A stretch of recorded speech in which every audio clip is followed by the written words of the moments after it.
카블로 로스라는 심리학자가 있습니다. 카블로 로스라는 이 심리학자가 발표한 이론 가운데 유명한 것이 죽음을 받아들이는 사람들의 단계에 대해서 설명한 것입니다. 사람이 죽음을 받아들이는 게 쉽지 않아요. 앞으로 살 날이 6개월밖에 남지 않았습니다. 앞으로 살 날이 한 3개월밖에 남지 않았습니다 라고 말했을 때 그 사람들이 내가 이제 죽을 수밖에 없구나라는 운명을 인식하고 현실을 인식하고 받아들이는데 단계가 있다라고 말합니다. 첫 번째 단계는 부정하는 거예요. 그럴 리 없어. 의사가 뭔가 잘못 알았을 거야. 어떻게 내가 죽을 수가 있어? 그건 불가능해. 그 다음 단계가 분노하는 거예요. 아니, 왜 내가 죽어야 하지? 내가 이렇게 열심히 살았는데 내가 왜 죽어야 되지? 이게 무슨 죄야? 왜 내가 죽음을 맞아야 되지? 라고 분노하는 겁니다. 하나님을 믿는 사람은 누구한테 분노할까요? 하나님께 분노하겠죠. 하나님, 내가 어떤 삶을 살았는데 내가 죽도록 그냥 두십니까? 분노하는 거예요. 그 다음 단계는 타협하는 겁니다. 하나님, 내가 이렇게 할 테니까 조금 더 살려주실 수 있으세요? 내가 이렇게 할 테니까 조금 더 생명을 좀 연장시켜 주실 수 있으세요? 그 다음 단계는 좌절하는 거예요. 그냥 포기하는 거죠. 디프레션 되는 겁니다. 그냥 삶을 포기하는, 그래, 어쩔 수 없지. 그리고 그 다음 단계가 비로소 인정하고 받아들이는 거예요. 이렇게 5단계를 거쳐야 사람이 제대로 자기가 죽을 죽음을 준비할 수 있다라고 말합니다. 그래서 사람이 죽음의 단계를 거치면서, 죽음을 받아들이는 단계를 거치면서 자기가 어떻게 죽어야 될지를 준비하는 과정에 있어서 시간이 필요하다라는 거예요. 그냥 갑자기 죽음을 맞이하는 사람은 이러한 단계를 거치지 않았기 때문에 자기가 죽을 준비를 제대로 하지 못한다는 거죠. 죽기 전에 준비하고 정리하고 말해야 되는 것, 정리해야 되는 관계들, 정리하는 재산들, 그런 것을 정리하지 못한다는 거예요. 이러한 일정한 기간과 단계를 거쳐야지 자기가 죽음이라는 걸 받아들일 수 있는 준비가 된다라는 거예요. 그게 카블로 로스 심리학자가 말한 죽음을 받아들이는 단계입니다. 여러분, 사람이 자기가 여태까지 인식하고 있지 못하던 것을 맞닥뜨리게 되면 그것에 대해서 부정하는 것이 가장 큰 반응입니다. 하나님을 믿고 있다고 생각하는 사람에게, 하나님의 자녀라고 생각하고 있던 사람에게 너는 하나님의 자녀가 아니야 라고 말을 한다면, 오늘 예수님이 그런 말씀을 하거든요. 하나님께 속한 자는 하나님의 말씀을 듣나니 너희가 듣지 아니함은 하나님께 속하지 아니함이더라. 여러분, 다 30평생을, 한평생을 내가 하나님 믿고 교회 다니면서 열심히 생활하면서 집사 직분 받고 장로 직분 받고 교회에서 이렇게 열심히 신앙생활을 했는데 어느 날 목사님이 오시더니 저한테 그런 말을 하는 겁니다. 당신은 하나님의 자녀가 아닙니다. 하나님께 속하지 않았습니다. 청천벽력 아니겠어요?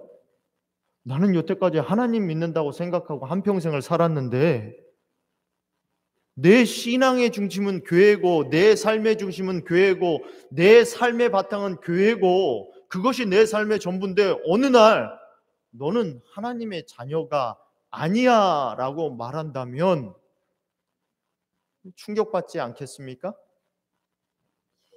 유대인들이 지금 그런 말을 예수님께 듣는 거예요. 이 유대인들이라는 건 바리새인을 말하는 겁니다. 바리새인들은 성경 연구한 게 업이에요. 성경을 연구하는 게 자기 직업이라는 거예요. 그 직업을 통해서 뭐 한다는 겁니까? 그 직업을 통해서 하나님을 섬기고 자기 삶을 살아가고 있다라는 거예요. 근데 지금 예수님이 뭐예요? 너희는 하나님께 속한 자가 아니다라고 말해요. 근데 그게 논리적으로 반박할 수가 없는 거예요. 신학적으로 그것이 틀리다라는 걸 증명할 수 없는 거예요. 그러니까 유대인들이 하는 말이 이거예요. 48절입니다. 우리가 너를 사마리아인이라 또는 귀신 들렸다 하는 말이 옳지 아니하냐? 사마리아인이라는 말은 뭐예요? 그 당시에 유대인들과 사마리아인들은 적대 관계였거든요. 사마리아인들은 유대인들을 하나님의 자녀 취급을 안 했습니다. 야, 너 그렇게 사람 차별하는 사람이 무슨 사마리아인이야? 사마리아인일 수가 아니 하나님의 자녀일 수가 없지. 그게 사마리아인이었어요. 유대인들이 바라보는 사마리아인들이 바라보는 유대인들의 시각, 유대인들에 대한 시각이었습니다. 그러니까 너가 사마리아인이구나. 아니면 너가 정신이 나갔구나. 52절에도 또 한 번 반복해서 말합니다. 지금 내가 귀신 들린 줄 아노라. 한마디로 뭐 했다는 거예요? 너가 미쳤다는 거예요. You crazy. You crazy? 어떻게 내가 하나님 믿진 사람이 아니라고 말해? 내가 하나님을 믿는 사람이 아니라고 말해? 너가 미쳤구나라고 말을 하는 거예요. 그거에 대해서 예수님이 이렇게 대답하십니다. 예수께서 대답하시되 나는 귀신 들린 것이 아니라 오직 내 아버지를 공경함이거늘 너희가 나를 무시하는도다. 사람이 하나님을 무시할 수 있습니까? 한번 생각해 봤어요? 보통 무시는 누가 합니까? 갑이 을한테 하는 게 무시예요. 그죠? 사장이 인플로이 종업원을 무시할 수 있습니다. 부모가 자녀를 무시할 수 있습니다. 보통 우리 무시한다고 할 때 무시는 누가 하는 거예요? 갑이 을한테 하는 게 무시예요. 갑질 중에 하나가 무시예요. 근데 오늘 예수님이 뭐라고 말합니까? 너희가 나를 뭐한다? 무시하는도다. 어떤 의미에서 하나님은 우리에게 을이에요. 여러분, 사랑을 더하는 사람이 저주입니다. 부모가 자식을 이기지 못해요. 왜 그렇죠? 내리사랑이니까. 자식이 나쁜 길로 빠져도 부모가 자식을 이기지 못해요. 왜? 부모가 더 사랑하거든요. 부모가 자식보다 더 희생할 준비가 되어 있거든요. 그래서 부모가 을이에요. 누가 을인가? 사랑을 더하는 존재가 을이에요. 왜 꽃뱀이 갑이죠? 왜 제비족이 갑입니까? 더 사랑하니까. 제비족과 꽃뱀은 더 사랑하지 않아요. 자기 이익을 위해서 관계하죠.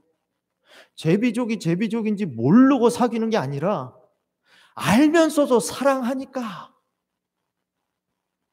누가 을이에요? 더 사랑하는 존재가 을이에요. 하나님은 오늘 을이라고 말해요. 자기를. 왜 을이라고 말하죠? 힘이 없어서 을이라고 말하는 게 아니에요. 힘이 없어서 내 멋대로 살도록 내버려 두는 게 아니죠. 하나님이 을이니까, 더 사랑하니까 그렇게 할 수밖에 없는 거예요. 오늘 예수님이 말해요. 너희가 나를 무시하는도다. 여러분, 예수님이 뭐 큰 영광을 얻겠다고 지금 요한복음 8장 전체가 유대인들과 서로 토론하는 거예요. 아니, 요한복음이라는 책 전체가 유대인들과 서로 뭐 하는 거예요? 토론하는 거예요. 여러분, 예수님이 뭐 영광을 얻겠다고 하늘 보좌를 버리시고 이 땅에 오신 하나님이 인간 앞에 놓고 설득하겠다고 토론을 합니까? 그 토론에서 이기면 자기가 뭐 큰 영광 얻어요? 아, 내가 토론에 이겨서 승리했어, 뭐 이렇습니까? 왜 끝까지 자꾸 토론하죠? 부모가 아이를 자꾸 왜 끝까지 설득합니까? 옆집 아이면 끝까지 앉혀놓고 설득합니까? 설득하지 않아요. 왜 설득하죠? 왜 철저히 무시당하면서 왜 그렇게 가치 없는 자아같이 취급을 받으면서 끝까지 토론합니까? 왜 하나님이 끝까지 우리에게 호소하시죠? 사랑하니까. 내 자식이니까 포기하지 못하는 거예요. 하나님이 말씀하실 때 그 말씀대로 반응하지 않을 때 하나님은 우리를 보고 뭐라고 하세요? 내가 나를 무시하는도다 라고 말을 해요. 여러분, 우리도 하나님 무시할 수 있습니다. 하나님이 그렇게 말을 해도, 그렇게 얘기를 해도 하나님 말씀 따르지 않을 때 여러분 똑같은 것을 보통 몇 번까지 권하십니까? 우리 식사 한번 하시죠. 제가 한번 식사 대접하겠습니다. 우리 거기 한번 같이 놀러 가죠. 우리 함께 이야기 한번 해보죠. 이거 한번 써보지 않으시겠습니까? 제가 써보니까 너무 좋던데요. 여러분 몇 번까지 권하십니까? 우리 교회 한번 가보시죠. 우리 교회 너무 좋아요. 몇 번까지 권하십니까? 아무리 좋다고 그래도 몇 번까지 권하세요? 7번 권해보신 적 계세요? 베드로는 7번까지는 자기 할 수 있다고 그랬거든요. 여러분 7번까지 똑같은 걸 권해본 적 계세요? 한 2번 말했는데 아무 반응이 없으면 뭐라고 합니까? 에이 관둬. 몇 번까지 권하세요? 여러분 예수님은 관도가 없어요. 그래서 예수님이 을이에요. 예수님한테는 누가 갑이에요? 여러분이 갑이에요. 내가 갑이에요. 내가. 예수님께 반응 안 보이는 내가 갑이에요. 예수님 말씀하시잖아요. 나는 내 영광을 구하지 아니하고 하나님이 우리에게 영광을 받으시면 얼마나 받을 수 있어요? 하나님이 김광년이라는 사람을 통해서 영광을 받으시면 우주 만물을 창조하시고 하늘 보좌에 앉아 계신 하나님이 김광년이라는 사람을 통해서 영광을 받으시면 얼마나 영광을 받을 수 있으시겠어요? 나는 영광을 구하지 아니하노니 구하고 판단하신 이가 계시니라. 뭐라고 말씀하세요? 여러분 예수님이 진실로 진실로라는 말을 요한복음에서만 사용하세요. 이게 무슨 말이에요? 내 정말을 얘기하고 싶을 때 다 사용하는 표현이 있잖아요. 이거 내 진심이야. 좀 믿어줘. 우리 서양 사람들은 그런 말을 쓰곤 하죠. 우리 아이들을 두고 맹세하는데 근데 예수님이 자기 정말을 알아주기를 원하는 마음으로 표현하실 때마다 쓰시는 단어가 있어요. 관용구가. 그게 뭐예요? 그게 진실로 진실로예요. 그러니까 여러분이 예수님이 진실로 진실로 말하면 이게 내 본심이야 라고 말하는 것을 인식하고 그 성경절을 읽어야 돼요. 지금 자기를 미쳤다고 하는 사람들에게 뭐라고 말합니까? 진실로 진실로 이게 내 본심이야 라고 말을 해요. 뭐라고? 너희에게 이르노니 사람이 내 말을 지키면 영원히 죽음을 맛보지 아니하리라. 여러분 하나님의 유일한 목적은 우리가 영생을 얻는 거, 구원받는 거예요. 예수님이 이 땅에 오신 목적은 영광 받는 게 아니에요. 예수님이 이 땅에 오신 유일한 목적은 뭐예요? 죽음을 보지 않고 영원한 삶을 여러분이 얻는 거예요. 그게 예수님의 진심이라고요. 예수님이 때때로 나에게 뭘 포기하라고 하세요. 예수님이 때때로 나에게 고개를 숙이라고 하세요. 예수님이 때때로 나에게 순종하라고 하세요. 그 포기하고 헌금 드리고 순종하고 헌신하는 것이 예수님의 이익이 됩니까? 예를 들어 봅시다. 내 전 재산을 바뀐다고 해서 예수님 재산과 차이가 나나요? 빌 게이츠가 제가 한 1,000불 정도 생일 선물로 줬다고 해서 빌 게이츠에 있는 은행 잔고에 뭐 차이가 납니까? 차이 나지 않아요. 내가 가지고 있는 전 재산을 하나님께 드린다고 하나님이 계시고 있는 재산의 은행 잔고에 뭐 밸런스에 차이가 나요? One drop to the ocean. 바다에 물 한 방울 떨어뜨리는 거예요. 예수님의 진실은 하나밖에 없죠. 너 희생해, 너 순종해, 너 고개 숙여, 너 겸손해져 라고 말씀하셨을 때 그 말씀하신 의도는 하나예요. 나를 통해서 나를 구원하시고자 하는 것 하나라는 거죠. 그 진심을 말하고 있는 거예요. 진실로 진실로 내게 이르노니 내가 지금 내 말을 지키면 죽음을 보지 않고 영원한 생명을 얻으리라. 여러분 지금 고민하고 있는 거 있으면 그냥 마음 편하게 내려놓으세요. 내가 갈등하고 있으면 그거 그냥 내려놓으세요. 예수님이 그거 가지고 큰 이득 취하기 위하여 내려놓으라고 말하는 거 아닙니다. 그걸 통해서 예수님이 뭐 큰 영광 받고자 내려놓으라는 거 아니에요. 그거 붙들고 있으면 구원받지 못하니까 내려놓으라는 겁니다. 사마리아 여인, 수가의 우물가의 여인에게 굳이 아픈 과거 가서 내 남편을 불러오라고 말한 것은 내 과거의 상처를 아픔 주기 위해서 쑤셔대는 것이 아니라 남편에 대한 선입견, 내 과거를 해결하지 못하면 그 여인을 구원할 수 없으니까 과거 얘기를 하는 거예요. 하나님이 자꾸 내 아픈 데를 건들면, 자꾸 그거 가지고 얘기하면 그것 자체가 중요한 것이 아니라 그것이 나의 걸림돌이 되니까, 하나님께 나아가야 되는데 나아가는데 걸림돌이 되니까 그래서 내려놓으라고 하는 거예요.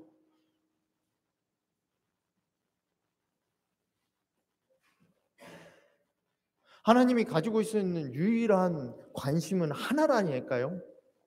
여러분 구원하는 거예요.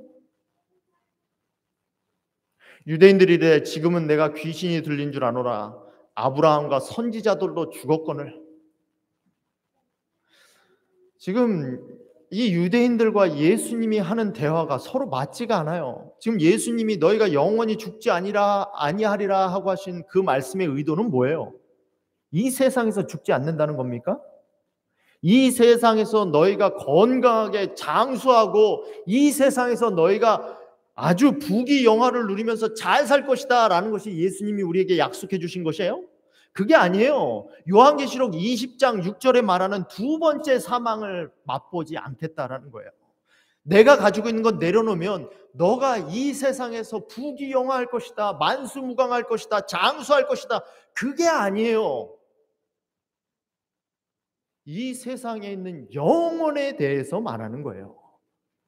유대인들이 지금 예수님이 뭘 얘기하는지조차 몰라요. 수준이 다르다는 거죠. 여러분 예수님과 대화하는 것도 수준이 맞아야 대화가 가능해요. 하나님의 뜻도 수준이 맞아야, 이제 덧셈 뺄셈 하고 있는데 미분 적분을 아무리 가르치려고 해도 이해하지 못한다는 거예요. 하나님의 뜻을 다 이해하고 순종하려면 순종하지 못해요. 더하기 빼기 하고 있는 애들한테 어떻게 덧셈 뺄셈 하고 있는 애들한테 미분 적분을 아무리 설명해도 이해할 수 없거든요. 그래서 하나님이 때때로는 우리에게 명령이라는 형태로 말씀하세요. 이해하지 못해도 그때는 뭐 해야 되는 거예요? 순종해야 되는 거예요. 인간의 가치로는, 인간의 수준으로는 이해할 수 없는 하나님의 수준이 있으니까 명령하시는 거예요. 설명해서는 이해할 수 없으니까. 여러분 나이가 1살, 2살 먹으면 이해력이 넓어져요. 왜? 경험을 많이 했으니까.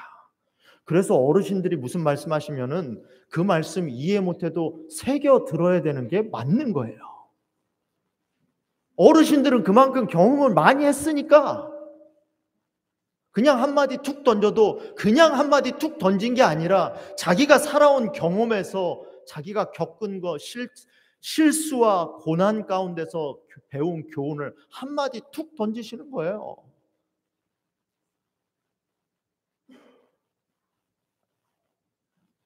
하나님이 말씀하실 때, 하나님이 명령하실 때 우리는 그 명령을 이해한다고 해서 이해해야지만이 내가 따를 수 있다, 내가 수긍할 수 있다라는 생각은 버려야 된다는 거예요.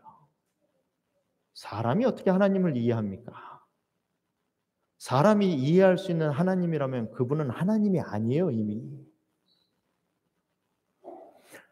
내가 그때는 이해하지 못했지만 지금 되돌아보면 왜 그 일이 그렇게 벌어졌는지 이해하는 경우가 많잖아요. 내가 그때는 그 사람이 왜 나에게 그런 말을 했는지 모르지만 시간이 지나고 모든 배경을 이해하고 관계를 이해하고 나자 그 사람이 왜 그렇게 말했는지 지금 이해가 가잖아요. 우리가 모든 걸 다 볼 수 없거든요. 시간이란 공간이란 제약 가운데 볼 수밖에 없는 것이 인간의 시야고 인식이고 지식이거든요. 근데 그걸 가지고 이해한 다음에 내가 순종하겠다? 순종 안 하겠다는 거예요, 그건. 지금 하나님과 대화하는 거예요. 유대인들은 하나님과. 근데 지금 뭐 하는 겁니까? 하나님이 지금 무슨 말씀하시는지 알지 못하고 있다라는 겁니다. 저 같으면 좀 답답했을 거예요. 설명 2번 하겠습니까? 설명 안 하고 그냥 떠났을 겁니다. 근데 예수님은 끝까지 설명하시죠. 너는 이미 죽은 우리 조상 아브라함보다 크냐? 또 선지자들도 죽었거늘 너는 너를 누구라 하느냐? 지금 예수님이 주장하시는 내용이 뭔지 이해 못해서 하는 거예요? 예수님은 항상 일관되게 주장하셨어요. 예수님이 주장하신 건 하나죠. 내가 곧 뭐다? 하나님이다. 여러분, 우리가 하나님이 우리에게 물으시는 질문은 하나예요. 너는 나를 누구로 생각하느냐? 가리사 빌립보 지방에서 예수님과 베드로 제자들이 나눈 대화죠. 사람들이 인자를 누구라 하느냐? 더러는 침례 요한, 더러는 엘리야, 어떤 이는 예레미야나 선지자 중에 하나라 하나이다. 여러분은 예수님을 누구라고 말씀하십니까?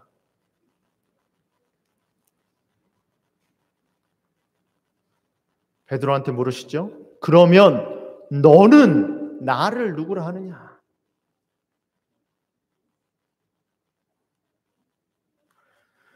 베드로는 이렇게 대답합니다. 주는 그리스도요 살아계신 하나님의 아들이시니이다. 정말입니까? 정말 예수님이 살아계신 하나님의 아들이에요? 하나님의 아들이 우리에게 말씀하신다면 안 듣겠어요? 하나님이 우리에게 말씀하신다면 안 듣겠냐고요.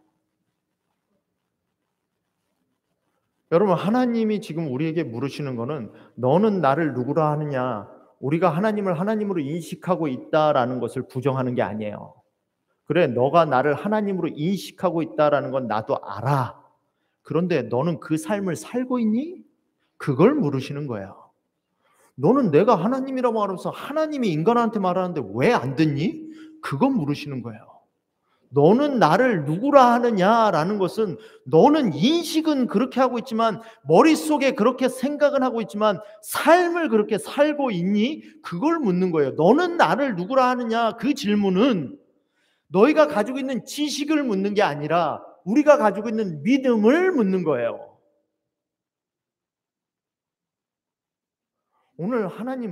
오늘 예수님은 유대인들에게 그 말씀을 하시는 거예요. 나를 좀 누구로 믿어줄래?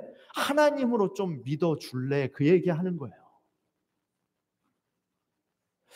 하나님, 제가 하나님 말씀하시는 건 이해 가는데 이거는 안 될 것 같아요. 지금 이거 그르치면 제 인생의 가장 큰 기회가 무너질 것 같아요. 하나님, 제가 하나님이시란 건 알겠는데 이거를 하나님 뜻대로 결정해서 제가 놓아버리면 다시는 일어서지 못할 것 같아요. 하나님, 제가 하나님 뜻은 알겠는데 이것까지 포기하면 제 삶이 무너질 것 같아요. 그때 하나님이 물으시는 거예요. 너는 나를 하나님으로 믿니? 내가 미래를 안다니까? 내가 할 수 있다니까? 너는 나를 믿니? 그걸 묻는 거예요.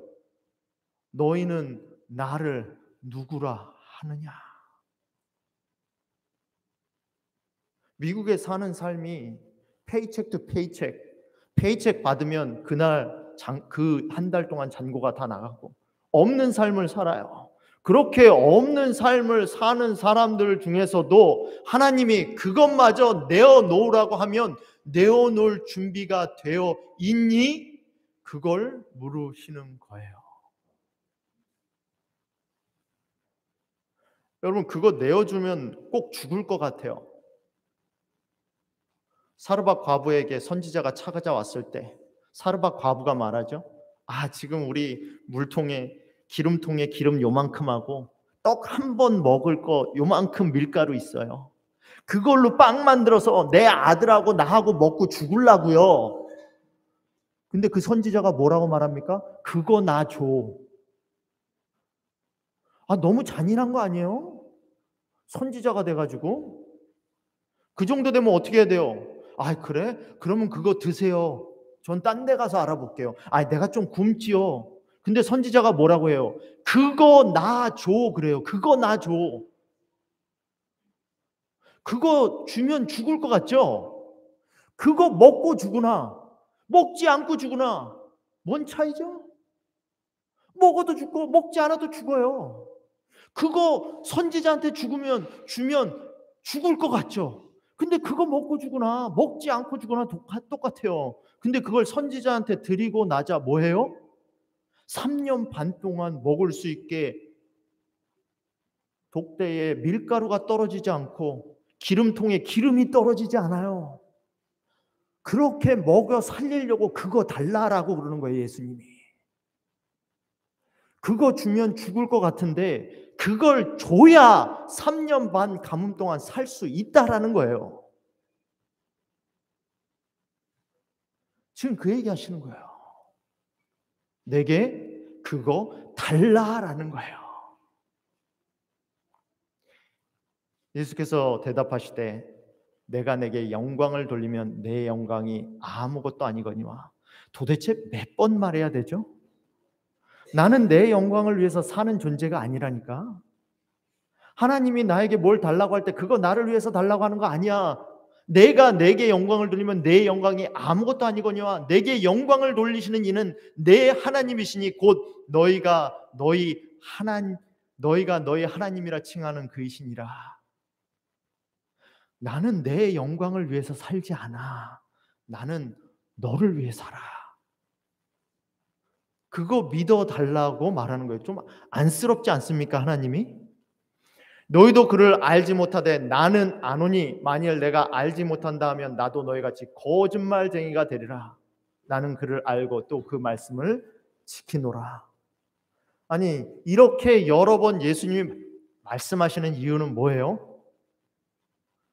예수님은 본질적으로 사랑이세요. 그래서 그렇게 말할 수밖에 없는 존재예요. 여러분, 우리는 그걸 믿는 거예요. 예수님이 사랑이시라는 거. 그걸 믿는 거예요. 예수님은 그렇게 반복적으로 말할 수밖에 없는 성품을 가지고 계세요. 예수님은 그렇게 참을 수밖에 없는 성품을 가지고 계세요. 예수님은 죄인을 구원하고자 자기 생명을 죽일 수밖에 없는 성품을 가지고 계세요. 그래서 예수님은 그렇게 사세요. 그를 알고 또 그의 말씀을 지키노라. 그래서 예수님이 십자가에 돌아가셨어요. 그 예수님을 믿어달라라고 말하는 거죠.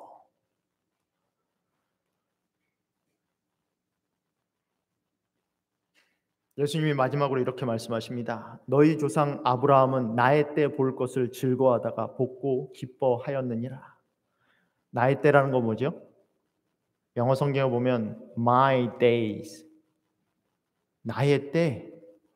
나의 때라는 건 뭐죠? 예수 그리스도의 때, 예수 그리스도의 시간, 메시아의 때, 메시아의 시간. 그게 언제죠? 지금 예수님이 이 땅에 오신 그 때를 말하는 겁니다. 근데 아브라함이 그걸 봤다라고 말해요. 여러분, 아브라함은 예수님이 이 말씀하시기 전 2000년 전에 있었던 인물입니다. 그 인물이 지금 뭐예요? 예수님을 봤다라고 말해요. 어떻게 봤다라고 생각하죠? 신학자들이 예수님을 봤다라고 말하는 것에 몇 가지 이유를 댑니다. 창세기 15장에 하나님이 아브라함과 언약을 맺으시는 장면 가운데서 그 언약 장면 가운데서 보여주셨다라고 말하는 사람이 있고, 창세기 17장에 그리고 21장에 이삭을 주리라라고 말했을 때 아브라함과 사라가 마음 가운데 기뻐했다라는 것, 나의 때를 보고 즐거워하다가 보고 기뻐하였느니라, 그것을 보고 말하는 것이다 라고 말하는 신학자들이 있고, 마지막으로 창세기 22장에 이삭을 드릴 때 예수 그리스도를 봤다라는 말하는 사람들이 있어요. 근데 저는 세 번째 같아요. 여러분, 아브라함이 언제 예수님을 보았는가? 예수님보다도 수천 년에 존재했던 사람이 어떻게 예수님이 십자가에 돌아가실 것을 보았는가? 우리가 언제 예수님의 십자가를 2000년 전에 돌아가신 예수님의 십자가를 볼 수 있는가? 창세기 22장이 뭡니까? 아브라함이 뭐 할 때요? 이삭을 제물로 드릴 때예요. 아브라함의 가장 귀한 생명을 바칠 때예요.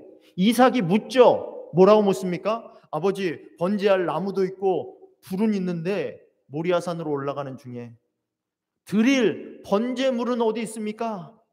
그때 아브라함이 가슴이 찢어지는 마음으로 대답하죠. 너가 번제물이야. 이렇게 차마 말을 못하니까 뭐라고 대답합니까? 아들아, 번제할 어린 양은 하나님이 자기를 위하여 친히 준비하시리라. 여러분, 같은 말을 해도 이삭이 번제물이라는 걸 알면서도 그것이 누가 준비했다? 하나님이 준비했다라는 믿음을 아브라함은 가지고 있었다라는 거죠. 자기가 가지고 있는 가장 좋은 것을 하나님 앞에 드릴 수 없는 가장 좋은 것을 드리면서도 내 생명은 바치지만 어떻게 부모가 자기 아들의 생명을 바칠 수 있겠습니까? 아들의 생명을 바치면서 그걸 뭐로 보는 거예요? 하나님이 준비하신 것으로 보는 거예요. 이게 믿음의 시야죠. 근데 진짜 뭐를 봅니까? 아브라함이 눈을 들어 살펴본 즉 한 순양이 뒤에 있는데 눈을 들어 뭘 봅니까? 순양을 봐요. 저는 아브라함이 본 예수 그리스도는 창세기 22장 모리아산 꼭대기에서 봤다라고 생각합니다. 그때 자기 아들을 십자가에 내어주시는 하나님 아버지의 마음을 느낀 거죠. 그때 예수 그리스도께서 십자가에 달리시는 장면을 자기 아들을 잡아 죽이면서 본 거죠. 예수님을 보기 원하십니까? 이삭을 드리세요. 이삭을 드리면 예수님을 볼 수 있습니다. 나의 이삭을 하나님께 드릴 때 그때 내가 예수 그리스도의 십자가를 볼 수 있어요. 예수 그리스도의 십자가가 느껴지지 않으십니까? 예수 그리스도의 십자가를 체험해 보지 못했어요? 나의 이삭을 드리세요. 나의 이삭을 드릴 때 예수 그리스도의 십자가를 볼 수 있습니다. 아브라함이 봤던 것처럼 말입니다. 이 사람들은 다 믿음을 따라 죽었으며 히브리서 11장에 보면 믿음으로 살아갔던 사람들에 대한 이야기가 나옵니다. 근데 믿음으로 살아갔던 사람들의 공통점은 하나예요. 이 사람들은 다 믿음을 따라 죽었으며 약속을 받지 못하였으되 그들은 멀리서 보고 환영하며. 여러분, 이 땅에 살아갔던 많은 믿음의 선배들이 그들이 약속받은 것을 받지 못하고 죽은 선배들이 많아요. 예수님의 제자 가운데서도 모두가 순교한 이력을 가지고 있습니다. 그렇지만 그들이 목숨을 버리기까지 약속한 것들을 받지 못했지만 그들이 그렇게 할 수 있었던 이유는 뭐예요? 멀리서 바라봤기 때문에 그래요. 내가 바라본 대로 모리아산 꼭대기에서 아브라함이 예수 그리스도의 십자가를 바라본 것처럼 내가 바라본 대로 된다라는 겁니다. 내가 무엇을 바라보고 있느냐에 따라서 내가 그 모양대로 되어지고 있다라는 거예요. 하늘에 거하는 자들, 이 땅에서 나그네와 외국인처럼 사는 자들이 증언하면서 살 수 있었던 이유는 그들이 이같이 말하는 것은 자기들이 본향 찾는 자들임을 나타냅니다. 바라보는 자들이 자기의 본향이 하늘임을 인식하고 살아간다라는 겁니다. 그래서 히브리서 11장에서 믿음의 선조들의 이야기가 쭉 나오고 그리고 그것을 정리하는 히브리서 12장에서 첫 절에 이렇게 말하는 겁니다.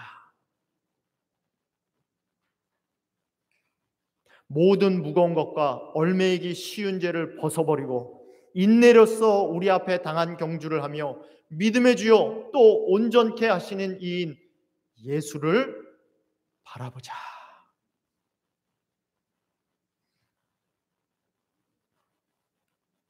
여러분, 예수를 바라보는 것 이외에는 별다른 답이 없습니다. 우리 교우님들이 저한테 때때로 물으실 때가 있어요. 우리 삶에서 이런 일이 있는데 어떻게 해야 되죠? 목사님, 이건 어떻게 해야 됩니까? 여러분, 제가 나이가 50도 안 됐는데 인생에 대한 답이 있겠습니까? 저한테 물으신다고 해도 저도 답이 없어요.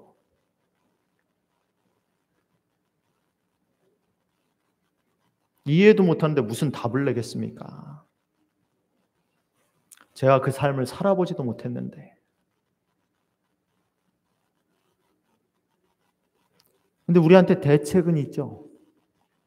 하나, 뭐죠? 예수를 바라보는 겁니다. 문제를 바라보는 게 아니라, 고난을 바라보는 게 아니라 예수를 바라보는 겁니다. 그게 대책이에요. 이렇게 예수님이 이들과 대화를 하고 나자 또 말도 안 되는 얘기를 하죠. 이해를 못하니까. 야, 너가 50도 안 됐는데 아브라함을 보았느냐?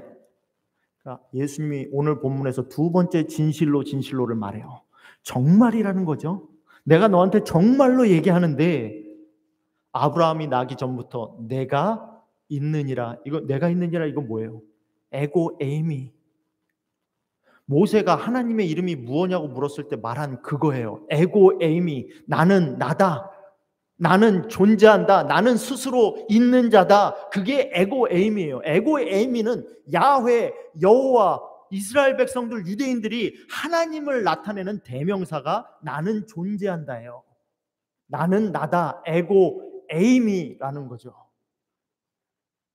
지금 나는 정말로라고 말하면서 뭐 하고 말하는 거예요, 지금? 내가 하나님이다라고 말하는 거예요. 그러니까 반응을 어떻게 합니까? 오늘 유대인들은 반응을 어떻게 해요? 여러분, 예수님이 자기를 하나님이라고 할 때 정상적인 사람이라면 두 가지 반응밖에 할 수 없어요. 여러분이 유대인이라면 사람이 하나님이라고 할 때 정상적인 반응은 딱 두 가지입니다. 하나, 돌 들고 치는 거예요. 하나님을 참남되게 말하는 사람은 돌들로 치라고 했습니다. 그래서 유대인들이 돌로 치는 거예요. 그들이 돌을 들어 치려 하거늘 두 번째, 예수님을 믿는 거예요. 여러분, 그 중간은 없어요. 예수님을 믿든지 예수님을 돌로 치든지. 예수님을 믿지 않는다는 것은 지금 내가 예수님을 돌로 치고 있다라는 거예요. 그러니까 예수님이 뭐 하십니까? 숨으세요. 없어지십니다. 여러분, 가장 무서운 죄의 결과는 벌이 아니에요. 그래도 아빠가 자녀를 사랑할 때는 벌을 주잖아요. 벌을 주는 목적은 뭡니까? 그들을 잘 인도하기 위해서 벌을 주는 거예요. 근데 왜 벌을 주죠? 벌 주는 게 목적이 아니라 선도하는 게 목적이에요. 근데 하나님께 받을 수 있는 가장 무서운 형벌은 유기예요, 유기. 그냥 그대로 내버려 두는 거예요.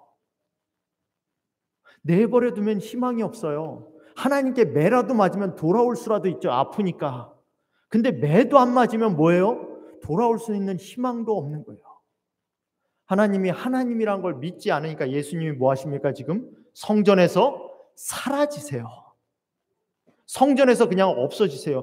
여러분, 내 삶에서도 하나님이 없어질 수가 있어요. 언제 없어집니까? 내가 하나님이라고 그러는데 돌 들고 치면 하나님이 사라져요. 내가 하나님이라고 하는데 그 하나님을 돌 들고 치면 하나님이 사라지세요. 내 삶에서.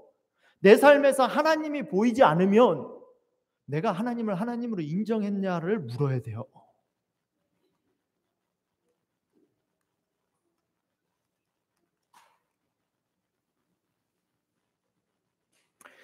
여러분, 신경 가소성이라는 신경학 용어가 있습니다. 이게 우리 뇌에서 활동하는 뉴런들, 신경 세포를 찾아간 건데, 사람이 어떤 생각을 하거나 어떤 행동을 하면 신경 세포들이 길을 만듭니다. 그래서 길이 한번 만들어지면 그 만들어진 다음에는 자기가 생각하고 의지적으로 반응하지 않아도 그 일이 너무나 자연스럽게 벌어져요. 마치 여러분들이 오늘 아침에 교회로 오실 때 생각하면서 차를 몰고 오셨습니까? 그렇지 않죠? 그냥 어느 순간 차에 올랐으니까 어느 순간 교회에 도착했어요. 왜? 수십 번, 수백 번 이 일을 반복했기 때문에. 그게 신경세포에서 일어나는 일이에요. 그게 신경가소성이라고 합니다. 생각할 때 또는 뭐 할 때, 행동할 때 거기에 길이 나는 거예요. 근데 생각하지 않으면 어떤 일이 벌어집니까?